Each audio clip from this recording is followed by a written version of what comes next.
Alors, la pratique du sport apporte beaucoup à un être humain. Première chose qu'on peut constater, c'est déjà la forme physique qu'on peut avoir, donc une santé physique.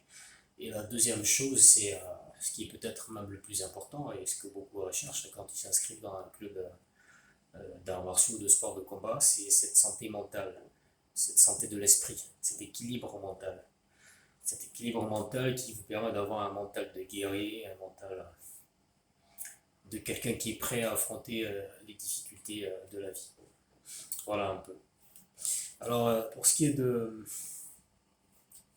la mystification des arts martiaux, en réalité, aujourd'hui, on ne peut plus trop parler de mystification des arts martiaux.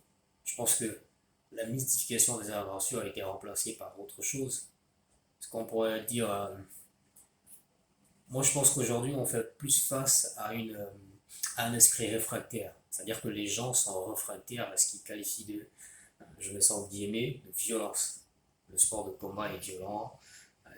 Si on parle du MMA, par exemple, le MMA est violent, le taekwondo est violent, etc. Mais en fait, non. Il faut bien que les gens se rendent compte que la violence qu'on peut subir dans la rue, elle est beaucoup plus dangereuse que une violence qu'on va pratiquer ou subir dans un ring. Voilà. Et, et parlant du MMA, encore une fois, peut-être que les gens ne le savent pas, mais il y a des démarches qui sont faites pour que le MMA devienne une discipline olympique.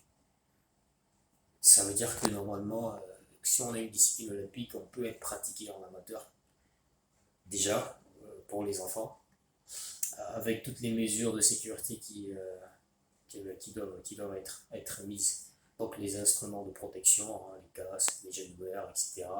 Un encadrement et aussi un règlement.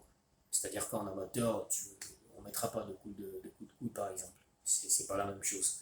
Donc la pratique du MMA au niveau des enfants dans d'autres pays, ça se fait déjà. Aux États-Unis en l'occurrence. Cut.